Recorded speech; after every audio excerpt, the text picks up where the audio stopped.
Short-form content is evolving fast, and high-energy, engaging videos are almost everywhere. In this video, we'll take a plain podcast recording and transform it into a dynamic, attention-grabbing video with using After Effects. But first, let's check out the final result. Building a personal brand or having your company on the internet is phenomenal. Let's say you have a regular business. You should have a social presence. If you have a business, you have a website, but you have no SEO, why don't you? People are going to look for answers on the internet. You have to be the first one to show up. And that's why I think building any sort of awareness on the internet is a zero-sum game where you have nothing to lose and everything to gain. So, first of all, we're going to open a new composition. Then I'm importing the podcast video. I will drop the link down below so you can also use it. So let's create a new solid and add a gradient ramp effect, then change the second color to blue. Next, I'm going to use the rectangle tool and mask the entire solid. That's going to be our first animation background, so I'm just going to mask it the entire solid layer, add a keyframe at the start and slide it to right. We'll select our first image and import to the timeline. Then, I'm going to add position and scale keyframes around here. After that, I will go back to the first frame and place it down here. And finally, select Easy Ease and make it smoother on Graph Editor. Then, I added a scale keyframe and set it to 88. Now the next thing, we need to create a textile and add a glow effect for the entire scene. Let's just go to the effect panels and add a deep glow effect and set the radius around 40 and exposure 0.2. Then we're gonna add a lumetri color and set the highlight minus 150 and contrast is around 130. And finally, I am adding hue saturation effect and set the matter lightness around 32. So it's now time to add our text, and I'm gonna create a new text layer and write the main title. I will use Morganite Extra Bold, which you can also find below. After resizing and changing the color, let's place it behind the man. Then I added a position keyframe and place it up here, and select both keyframe and make it easy. So, let's go back to effect panels and add deep glow effect. Set the radius to 120 and exposure 0.1. Now I'm gonna create a new text layer, type the word and change the font as Fox 101.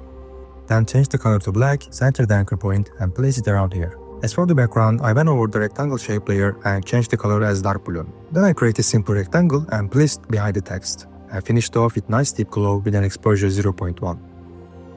Great, we're gonna pre-count the text and background layer so we can make the mask opening. Then go to the frame where we wanna start and select the rectangle mask. And we'll mask the entire pre-comp and make sure our mask corner is same position with the background mask. While your pre-comp is selected, press M and add the keyframe. Then go to one frame back and change the mask position. Then press F and set the feather around 50. We're gonna create a new adjustment layer and add a deep glow effect with a radius for 130 and exposure 0.1. Then add the lumetri color effect and set the vignette to -1. Lastly, add the noise effect and set it to 16. With this being done, we just finished our first scene. Now we can move on to the next one. First, I'm gonna select the ellipse tool and create a white shape layer. Then move it outside the scene and set the anchor point to the top right corner. Then I'm gonna go to the end of the first scene and set the scale from 57 to around 350. Select the keyframes, right click and choose Easy Ease. Then I'm gonna go to the graph editor and adjust the keyframe speed. Next, I'm gonna add the gradient ramp effect and I'm gonna change the first color to white and second color to gray.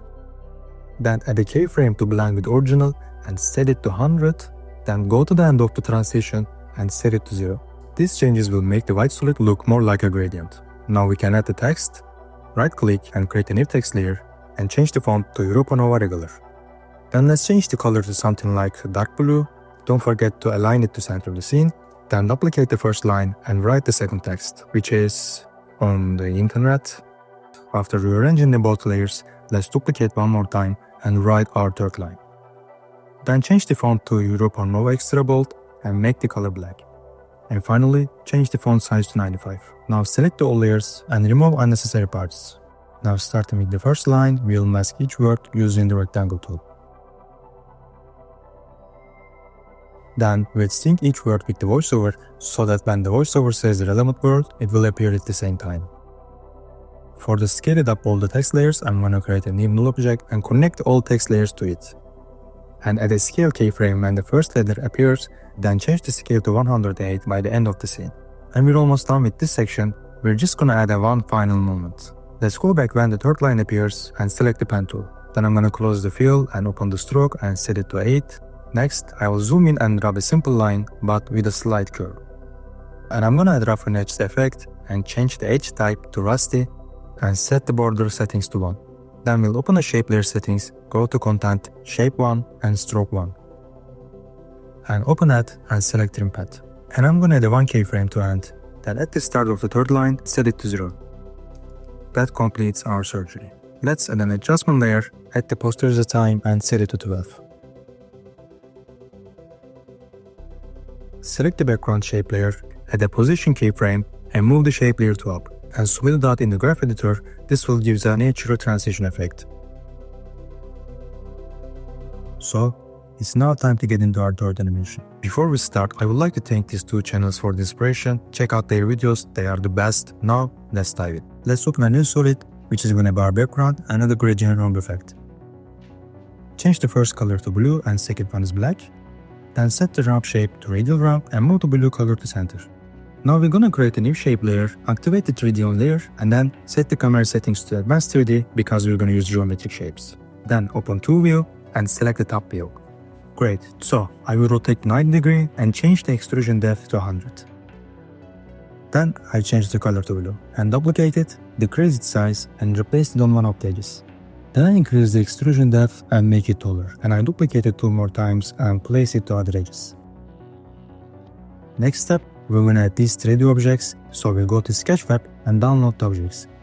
Since we have activated the advanced 3D option, we can now directly import these 3D objects and place them on all the circles. And then I duplicated these small cylinders and raised their position so we can fill the empty space above. Then I selected all the assets and connect them to our brick main circle with parent link so we can rotate them. Then I keyframe the rotation, start from the handshake to Google logo. Then I zoomed out all the keyframes using Graph Editor. Then I added my camera and set the first look from the camera position. I also repositioned circles and the 3D objects so it can look way better. So everything is set up, now we can rotate the 3D objects. I'm gonna start with the handshake and giving rotation from the orientation so the object will follow the camera movement. And then I'm gonna apply the same settings from the other objects, they will also always turn to the camera. And after making final touches on Graph Editor, that's our final result. Additionally, I'm gonna add text for each circle. This will make the scenes seem richer and more understandable, so the audience will connect with the conversation they are listening to. And of course, all the text layers are gonna face the camera so we can read them. For the transition, I'm gonna zoom in extremely close to the Google icon with the camera so we can go inside the letter O and start our next scene. And I create the adjustment layer and added my vignette, noise and fisheye warp effect. And this is what we end up with scene 3. Now we can move on our next animation. Now let's create a circle shape layer first, no fill effect, only stroke, and I will choose blue as the color. Next, I'm gonna import my PNG character and duplicate 6 times and arrange them all to fit inside the circle. And add a pop-up transition to all characters and open it frame by frame. Next, I open a new 3D camera to give depth of field effect to the characters. I'm also opening a second view to better adjust the spacing between them. And now I can set the distance between the characters. We don't need to set all the characters, just separate them line by line. Then I duplicate one of the characters, change the color to dark blue and move it to back and enlarge it. And next, let's add drop shadow and deep blue effect to our main character. I will also add drop shadow effect to all the other characters. And for the zoom in effect, I created a new camera and I had a position keyframe to make it move slowly from the beginning to the end of the scene. That's a lot of animating, but we're not done. So I'm gonna add a position keyframe to our main blue character so that it appears gradually. But we can make it even better. First, at the first keyframe, we'll add a mask and invert it. Then, once the character fully appears, we'll open the mask. And that's it, job done.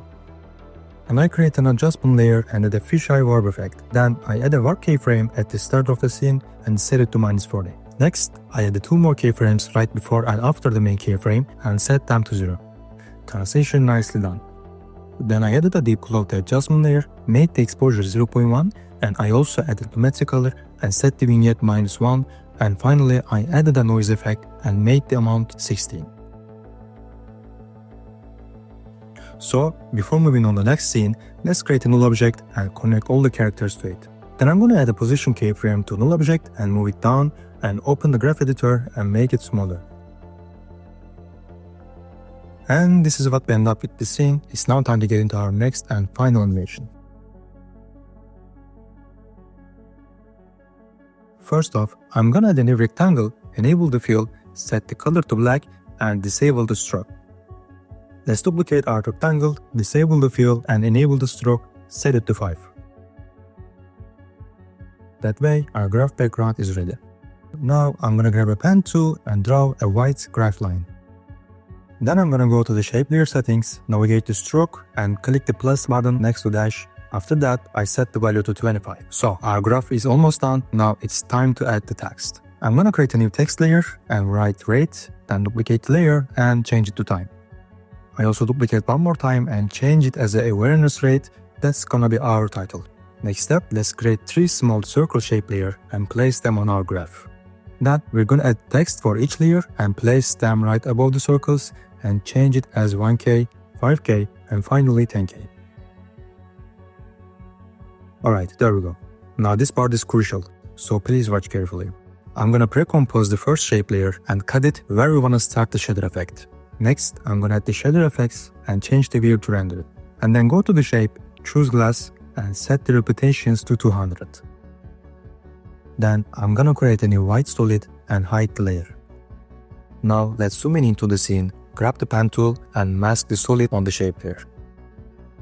Then go back to shader settings and set the shader threshold to 1%. Also select the white solid as gradient layer and change the source to effect and mask. Then let's go to the force 2 settings and place the point around here. For force 1, let's place point a little above. Finally, grab the origin point and place it middle of the shape layer. Now I'm gonna extend the pre-composed layer and move it all the way to the right, so it's at the beginning. Then I'm gonna set the depth, radius, strength, and gravity settings. You can pause the video here and apply these changes too. Once we apply the settings, add a gradient ramp, change the first color to blue and the second color to gray. Then place the white colored point around here and blue colored point is here. Now let's add a keyframe for the blue color at the start of the pre-composed layer, then around 10 frames later change it to white. And then move these frames, add one more keyframe and change the color to white again. Now as you can see, when the crash starts, it's gonna look more realistic. Now with this done, I'm gonna duplicate 2 more times and change the render settings of the first layer to pieces and for the other 2, set them as layer. And I'm gonna carefully mask each layer so we can add position and rotation to make it look more realistic.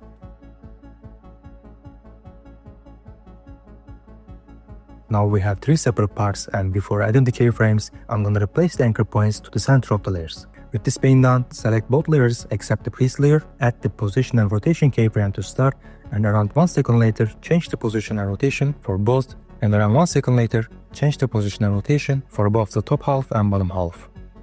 That's it. Now all you have to do is repeat that for the other circles, so you can watch this part again and apply the effects for the other ones. Alright, so now we are done with our circles, now we'll make our curve line.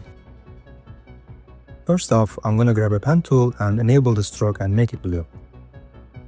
Now, let's draw a curved line but make sure that when it hits the ball, the impact starts from the point where the cracks actually appears, so it feels natural. Then, let's add a trim pad into our shape layer and set the first keyframe to 0. And at the end of the scene, set it back to 100. This part is very crucial because we're gonna use the time remapping.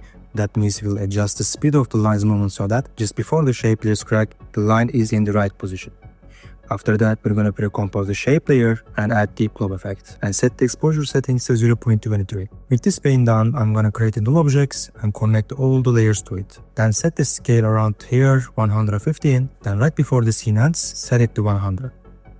Now, I'm adding position and scale keyframes so we can quickly zoom into our line and follow it throughout the scene. We're almost done, but we can make it even better. First off, I'm creating an adjustment layer and adding wiggle position effect. And just before the crack, I'm adding keyframes and setting both to 0. Then 1 frame later, I set the wiggle speed to 37 and about 10 frames later, I set it back to 0 again. And I'm gonna repeat the same process for the other 2 layers. Then we'll add a blur to the edges. To do this, I'm gonna create an adjustment layer and apply the fast box blur effect. And set the blur radius to 15, then grab the rounded rectangle tool, mask the layer slightly smaller than our scene. Don't forget to enable the inverted mask, and finally set the feather around 360. That's the end of this tutorial guys. If you have any questions, let me know in the comments. I will also share the project file so you can also check it out, and God bless all of you guys.